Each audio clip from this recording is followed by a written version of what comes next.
sign. Now we're in the Gateway building.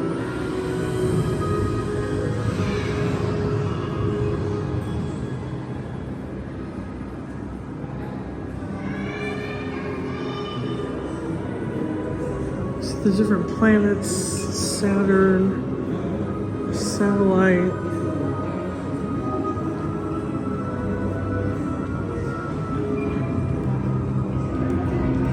Okay, so this is where all the different space-related things are. So this is the giant orange-colored booster with the rockets that I saw at the entrance. That was outside. So this is what is referred to as a space launch system, according to the sign, is what this model is supposed to represent. So essentially this is supposed to help the rocket so it doesn't have any failures or issues with trying to break, through the Earth's atmosphere and get to its designated location where it's supposed to be used in Earth. So this is going to be a fact sheet. So this is called the Artemis mission. And it says Artemis 1 will be the first integrated test of NASA's deep space exploration systems. And then it says Orion spacecraft, SOS rocket, the Exploration Ground System, Kennedy Space Center. I have the different rockets, their heights, and their names. So 363 feet is the Saturn V, 184 feet is the original space shuttle, 322 feet is going to be the SLS, looks like. And here's a little thing here, it's interesting. 305 feet is the Statue of Liberty, located in New York City. So really the Statue of Liberty is taller than the space shuttle, otherwise most of these rockets shown here are taller than the Statue of Liberty. So now we're going to break down the different systems on this rocket system. We have the launch abort system, the thing that looks like a skinny needle on the top. That is probably for, like, if something, again, like failures or something would happen to the rocket, that would probably cancel it from launching. Then underneath it we have the Orion spacecraft, which is one of the spacecrafts you saw earlier in the model. We have the Orion stage adapter. It's probably one of those things you see in those space TV shows that disconnect from the rocket and the system.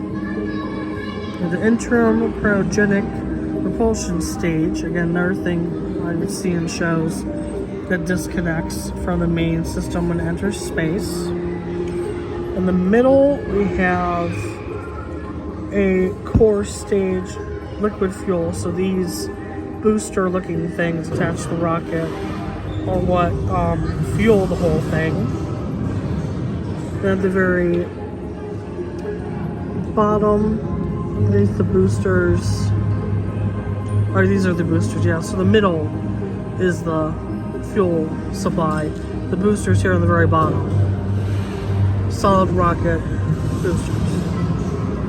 Now here's some facts on the sign about what looks like general space history. It says thrust driving liftoff ascent. Saturn V, 7.1 million pounds is how heavy that ship is. The space shuttle is 7.8 million pounds. Makes sense for an original spaceship. SOS is 8.8 million pounds. Okay, it's bigger than the other ones. 6 tons of solid propellant every second. Interesting. 26 to 42 days. It's on the Artemis mission duration. Interesting. 280,000 miles the Orion will go as far as. That's a pretty good number of miles. And 1.3 million miles for, looks like the mission's total distance traveled will exceed. Okay, so that's like the cap expiration for a number of miles. So we have a small cafe area. here in the center, we have, let's see,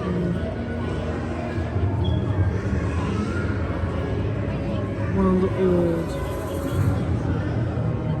looks like, let's see what this is. Okay, so this is the Orion capsule. This is one of the things that went into space. This is built for NASA by Lockheed Martin. The Orion spacecraft is designated for a new era of deep space exploration, capable of carrying crew and cargo to the moon and eventually Mars. So this is used, what you learned about previous history of spacecraft, that the Orion capsule was used when they sent astronauts first to the moon back in, the olden days. Alright, so then the next part says, large enough to hold a crew of 4 and necessary cargo. That's pretty good. Horizon can endure extended travel without docking and withstand extreme heat while returning to Earth at unprecedented speeds. That's pretty good because we learned about previous spacecraft. The whole thing would fall apart if it can't handle a certain amount of heat. So it's good the Orion capsule can fulfill those areas of extreme heat. Alright, additionally, the onboard software is so advanced it can compute 480 million instructions per second. That's pretty fast. That's 4,000 times faster than the Apollo spacecraft computers that took astronauts to the moon. So the technology on the Orion capsule is more advanced than the original moon spacecraft that was used. The last part says, the Orion capsule flew to the expedition flight test on December 5th, 2014, launching from Cape Canaveral, flew farther than any other human-related spacecraft and traveled since 1972 to the conclusion of the Apollo program. That's a good record of how long it was used for. You have this digital screen showing off what it takes for the Orion spacecraft to get from point A to point B. So you see that rocket launch system. That's pretty cool.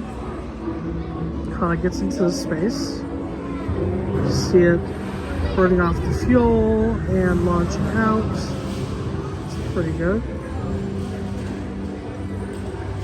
Put the change to see if they'll say anything about how the parts, just I mentioned earlier, how that detach, or overall how it gets them getting into space after it enters the atmosphere. Still, okay. So getting into space. The Artemis versus Apollo. What's missing? And it's a little liftoff thing. Now clicking on the screen, you see it talks about the fuel. Talks about the propulsion system. Cool, how that works. This is pre-launching it. So the engine ignition. Oh, very specific engine uses. That's pretty good. Oh, 5 seconds to reach 100% power. That's a very short amount of time. It doesn't take very long for them to get ready to launch properly. So the rocket is propelled upward with equal amount of force, so nothing is off balance. So it's Orion. Was launching Artemis 1.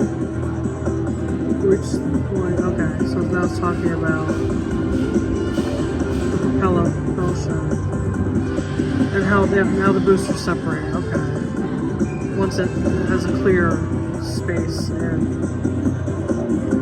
orbit. Okay, so the launch board system we saw earlier detaches. And the core stages now are the only ones left that's separated. Okay, and the core stage is one of the main stages. That's what falls into the Pacific Ocean. Now let's talk about the engine on the core stage. How the service pump separates. Okay, that's pretty good. It's pretty cool. Now we have here in this case fiberglass acrylic honeycomb structure tile. Okay. Dark, you can see right here, it says used for the exploration flight test 1 of this Orion spacecraft, the capsule and the spacecraft you saw earlier. The honeycomb method required injecting Ava coats onto the heat shield. Okay, I don't know what that is, but that's interesting. Ava coat honeycomb heat shield also used for the Apollo program capsules. Okay, so it's a typical thing they use. I guess it's like a layer to protect the heat shield. So here's the back of the Orion capsule. Let's see what else there is. Oh, this is interesting. Oh, it says itself. People love a good mannequin with fun costumes. Okay, see here, these are, I may pronounce this wrong, the Matryoshka Astrorad Radiation Experiment, or MAR for short. This is an Artemis 1. It says MAR was a key experiment on NASA's Artemis 1 mission, developed through international collaboration between Stemrad, Lockheed Martin, which about Lockheed Martin earlier, NASA, the German Aerospace Center, DLR looks like, and the Israel Space Agency, ISA. Okay. So it says this was the first experiment to measure how human body absorbs radiation in deep space and test a protective remedy. Okay. So essentially it goes, how much radiation can a human with this suit handle before something bad happens? So now the final paragraph, it says 2 human ship radiation test models, like these mannequins probably, Helga and Zora, okay, were part of the Artemis 1 missions, also part of the names of the mannequins that were used. Helga was unshielded. Oh, okay, it looks like, so its name is Zor, actually, not Zelda. Or an asteroid vest, allowing scientists to test the vest's effectiveness to space over the month-long mission. Okay. So essentially, one of these mannequins was unshielded, the other one was more protected, so that's how they could test the radiation effectiveness and dangerousness of it. This screen now shows about life in space.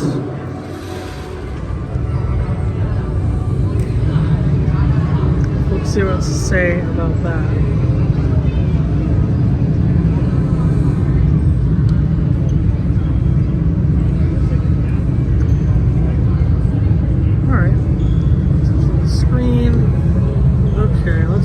Let's do the what's inside.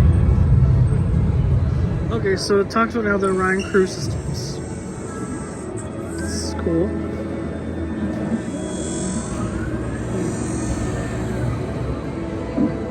Projected on the, oh, it's cool. It's projected on the capsule, so you can really see. Let's see, you see the seats in there. That's cool. All right. Let's see what else it shows. Oh yeah, the radiation shelter, which protects, I guess, from like extreme temperatures and too much radiation. Okay. Let's see what else it's gonna show. Okay, environmental control. Oh yeah, life support. Yeah, you don't want improper things to happen with. If there's not enough oxygen or something, the humans can't live in the capsule. Okay. Okay, that's an exercise machine and a water dispenser. Interesting.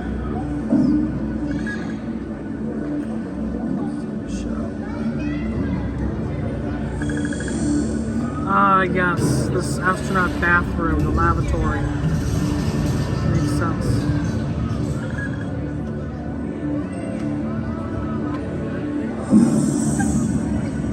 So next.